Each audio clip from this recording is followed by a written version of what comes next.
Χαλάρα. Χαλάρα. Είναι εργαλεία.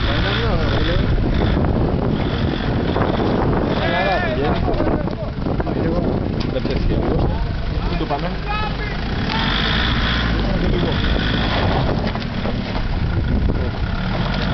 Είναι κολοσσιμείο πάντως.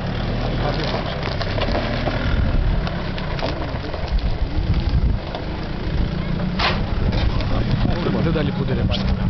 Προφανώς όχι. Εντάξει, το σκορμάτι δεν πήγε τίποτα. Ο άλλος θα τρέξει με το τριάρι θέλω τώρα. Όχι ρε, είναι άλλο. Δεν είναι, από τρέλο ωραίο. Καλάκι, τροπή από το 0. Από τις ίδιες τροφές. Λάσια τώρα για εκεί αυτός. Όχι. Αναλογικά πρέπει να βγει αυτό. Πέτρο, έχεις το νου σου λίγο? Πρέπει να βγει. Έλα. Ναι, πέμπτος. Κάνει και πολύ καλά. Μια χαρά. Καλύτερα. Ναι, το βλέπω κάτω το βίντεο. Δεύτερος.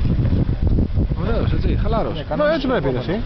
Δεν πιστεύω να με... Εδώ νομίζω... Τώρα τρώμε θα είναι ακόμα πιο εύκολο. Ναι, άνετα.